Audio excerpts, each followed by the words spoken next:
as a way of introducing myself to you all, I thought it prudent to make a list of my favorite fantasy books of all time. I will probably make an updated version of this list every year or so to let you know if something moved up or down or something new was added to it.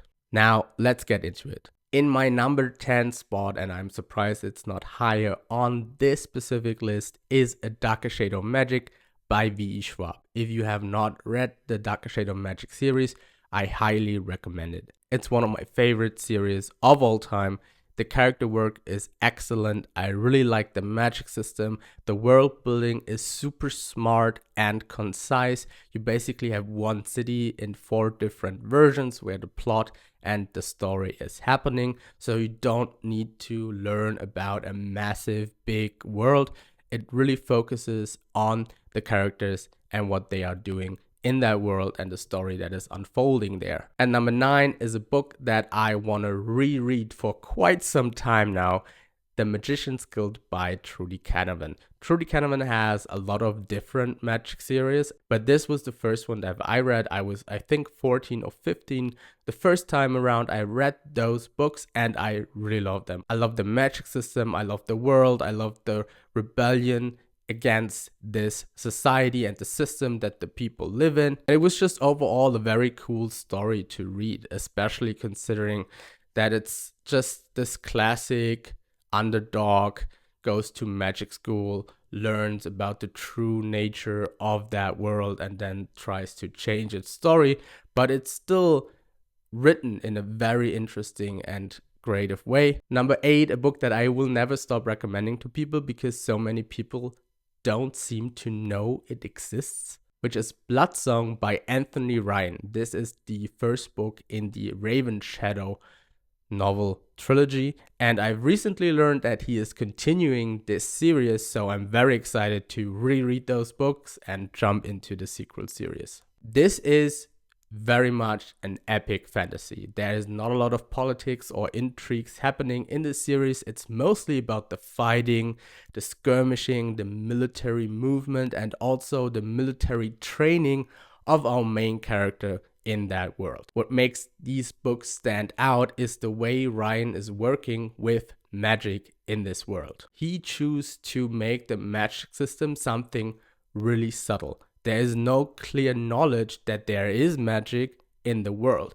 People just seem to have very unique talents, making weapons that are unnaturally light or having a sixth sense for how to fight and where to be at a certain moment. These kind of things pile up and happen over and over and over until the reader slowly starts to realize with the characters, wait a minute, this doesn't seem natural at all. Now, number 7 is a book that I highly debated even including in this list because of the author's recent actions and behavior, but I still decided that when I read the book at that time, it was something that I really loved, which is The Name of the Wind by Patrick Rothfuss.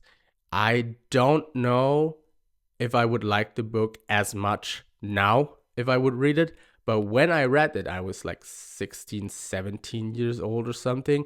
I fell in love with his way of writing, especially the prose and the writing style in those books is so unique and so beautiful. It makes the story flow in a very specific and beautiful way. Add to that a revenge story, and the character needs to learn how the magic works, needs to go to an academy to train that magic, and has lots of adventures along the way.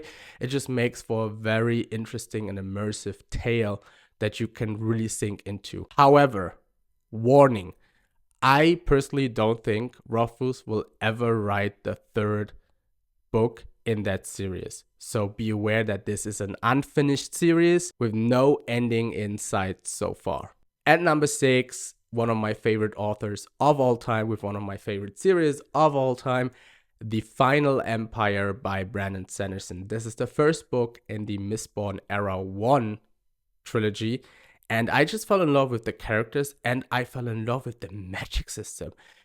Sanderson has just a talent to create very unique and interesting magic systems that both work for fighting within that world, but also for lots of other things the characters need to do. So it makes for a very interesting and flexible way of introducing concepts and plot lines to the story. Number 5 is a beloved series, and I don't care what you have to say about the writing or the characters or anything, Aragon by Christopher Paolini. This was probably the first series that I really got into after reading Harry Potter, and this was the first series that made me fall in love with high fantasy specifically. I really don't care for politics, intrigues, and romance.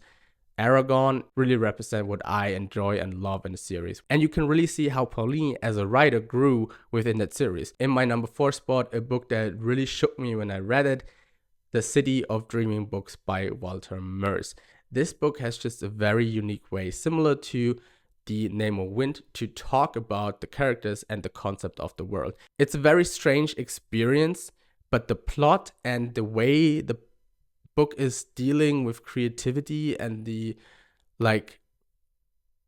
metaphors they use for how people are creative and what it really means to be creative was just deeply moving at the time when I read it. We get to the top 3 now, and the 3rd spot goes to The Picture of Dorian Gray.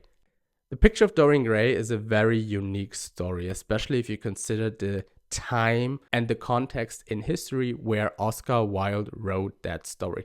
It not only deals with issues and the perception of the LGBTQ+ community in that time in England, it also showcases what is morality, how do we deal with morality, who decides what is moral and what is not, what would happen to someone that is completely detached from his conscience. Would you even recognize this person? Could this person himself even recognize what morality is anymore?